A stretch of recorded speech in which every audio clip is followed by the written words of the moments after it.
Hi,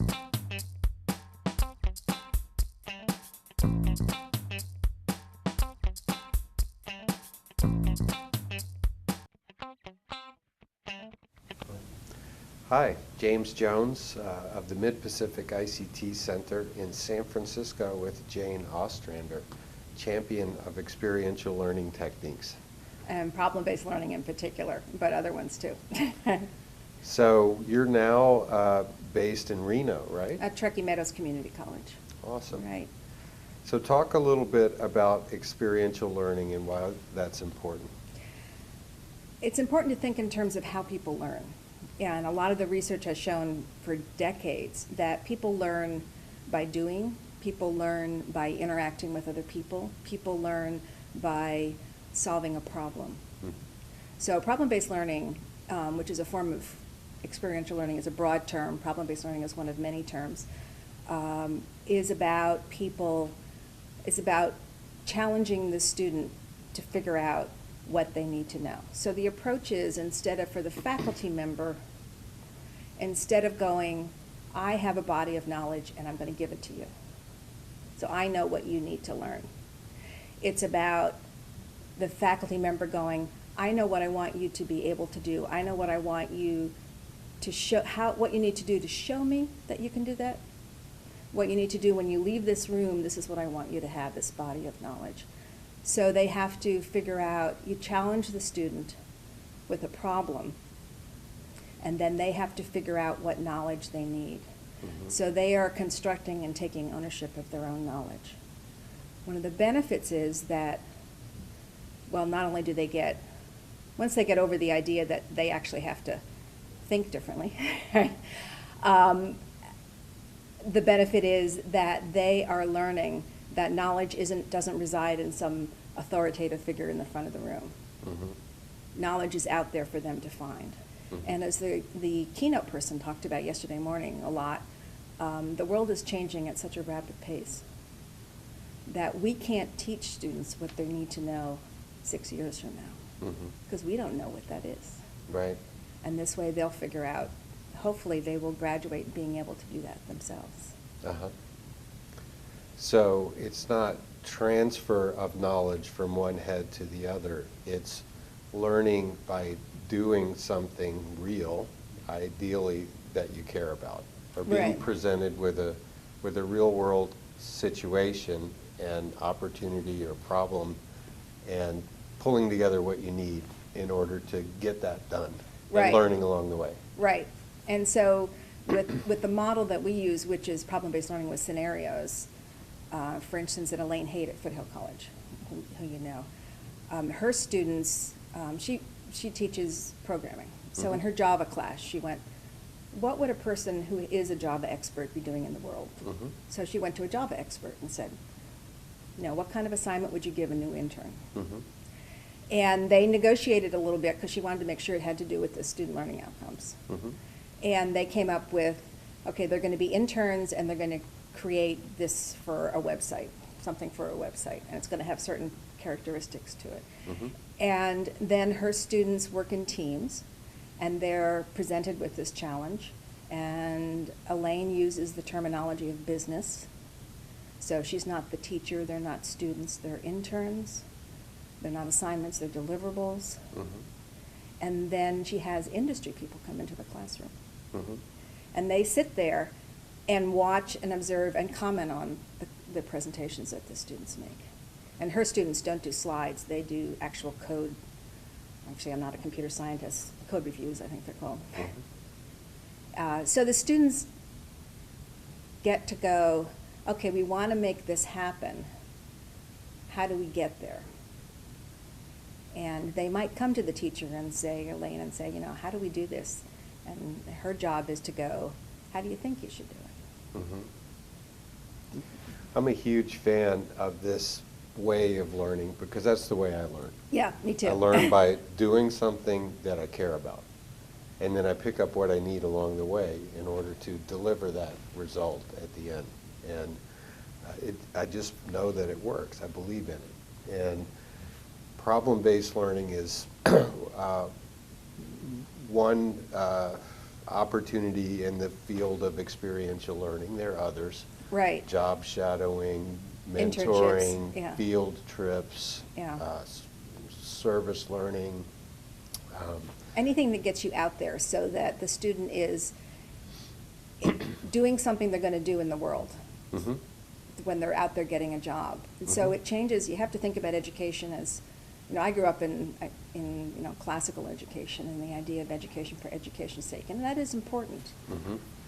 But our students need to get jobs. Right. And so if I can give them, if I can give faculty, or if I can give a student the opportunity to realize that they can do something they didn't think they could do, that they're going to get the chance to do again in the workplace, Mhm. that's a great gift to help them, bring forth in their own lives. Right. And another element of it that I think is really powerful and important is that it's not just knowledge transfer. It's not just a student picking up content. They're picking up all of those soft skills that employers bring up in every single conversation you talk Right. to them about. If people can't communicate and work in teams and fit into culture and manage their time and do all of these things that are essential to real world workplace success, then they have no value to employers in the workplace. You just hear it over and over and over again. And that comes across as a byproduct of this teaching method. Right, yeah, when we first started out, that was actually, we were going to teach people soft skills at that point, was a short list. Mhm. It was teamwork, presentations, communication, that you could write a good email. Mhm. Now it's become this much broader, very holistic perspective on what a human being, it's like, to me, it's being an adult. Mhm. But sometimes not everybody, people's ideas about what an adult is differ from person to person. But like the National Research Council did a report on 21st century capabilities, where they took all of the different ideas about what we mean by soft skills or professional skills or entrepreneurial skills or whatever you're going to call it, and why and how you can teach it. Mhm. And what they came up with is this broad list, which includes responsibility and time management and creativity, as well as the basic communication and teamwork and collaboration, all that kind of stuff. And that the way to teach it, when you look, is problem-based learning. Mhm. Because students are practicing, they're required to do those kinds of things.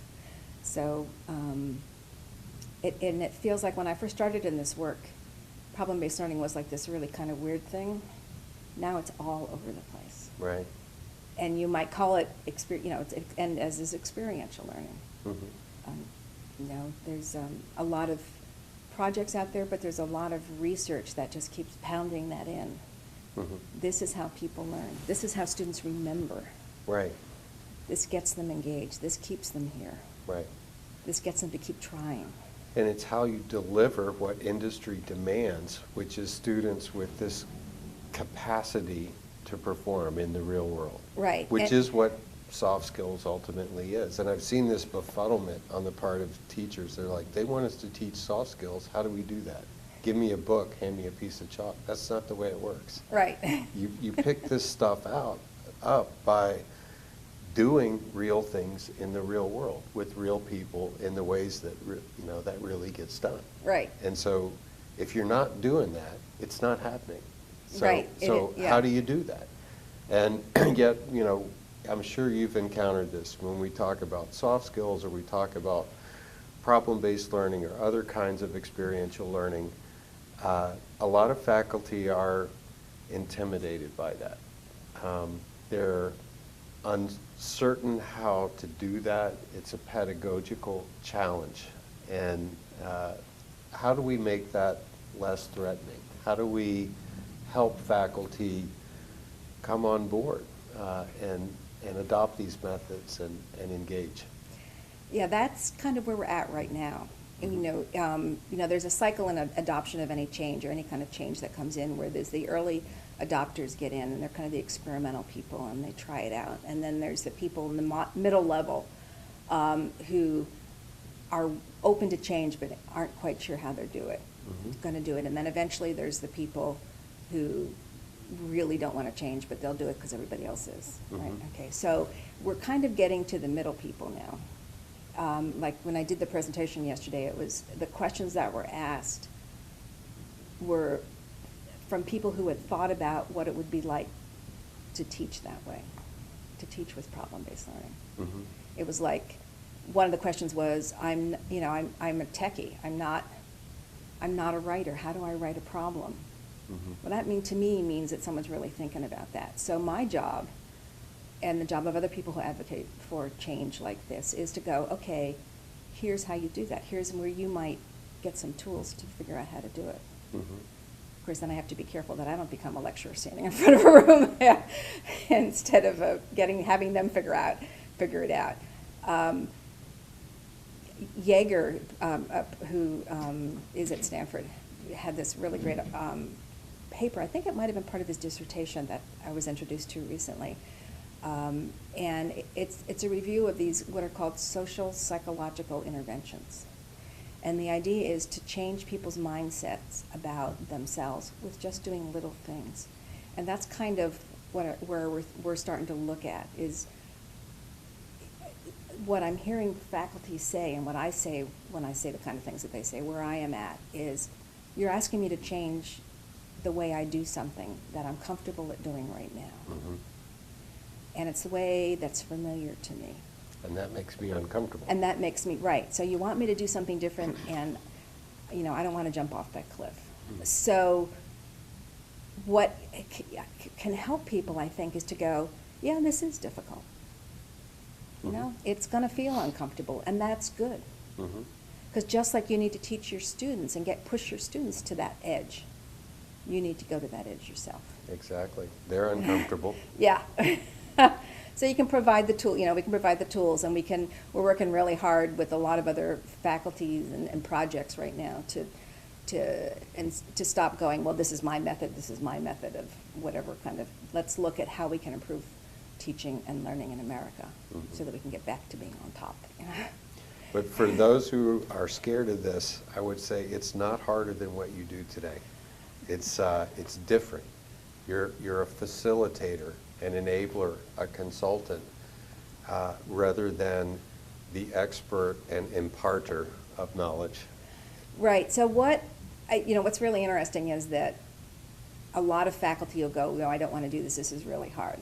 And then they'll go, oh, this didn't work for me. They'll try it, and they'll go, no, it didn't work for me. So they go back to lecture. And once you've taught this way, lecturing is really boring. It's really hard to do. And you miss that sense of the exploration and adventure and discovery that students show. You look into somebody's eyes and they go, whoa, that's, they worked hard and they came up with something that's just amazing. And it's even worse for the students. Yeah. You sit there and listen to lectures, how hard is that?